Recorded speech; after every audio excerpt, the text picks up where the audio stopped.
what our nutritional requirements are.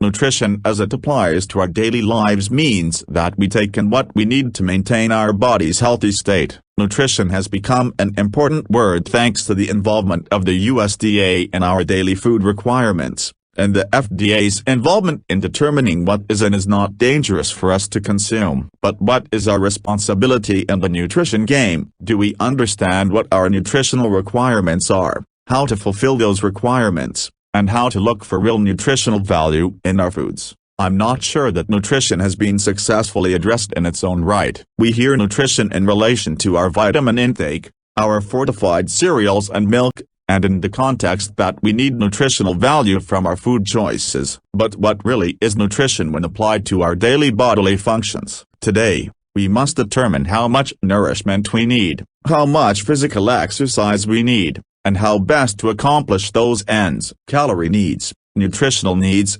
physical needs, and education about those needs now is information we should all understand, at least as it applies to our individual self. If you will visit your local doctor, library, or fitness center, there is massive amounts of information available to help educate and to help you make good health choices, no matter what the age group. Nutrition refers to the nurturing of our body, in our ability to keep it healthy and functioning as it is supposed to do, our ability to provide the body with all its necessary food, vitamins, and minerals so that we continue to thrive in our daily life processes. If you were to take a cross-section of the population, and check for adequate levels of the most used and fortified vitamins and minerals, you would probably find that as high as 80% or the population is lacking in at least one of the vitamins and minerals. Now, that doesn't sound too bad, until you stop to think, what if it's calcium? A calcium deficiency brings on osteoporosis,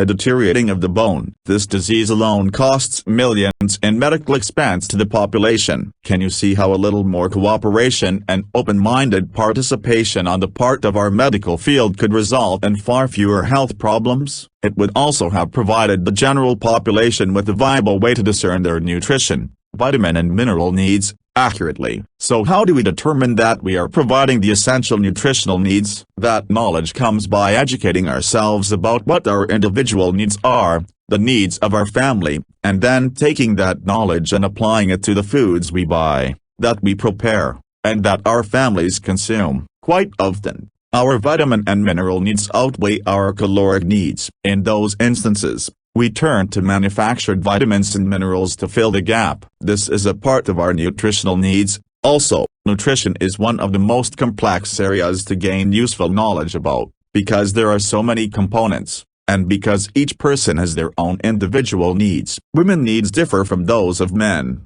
and older women's needs differ from those of a young girl. As we age, our needs constantly change. Therefore, continual education about nutrition is a fact of life. The nutritional needs of a cardiac patient are different than those of a healthy, middle-aged hiker. Can you see the complexity of the situation now? What we really need is to develop a scale that determines the nutritional needs of our bodies on a cellular level, so that as we age, as our physical condition changes, or our health changes, we can recalculate our needs based on cellular changes and content in our body. Individuality is the key to understanding each person's nutritional needs, and then working to educate us is the key to fulfilling those nutritional needs. Good nutrition should be the ultimate goal of every person alive.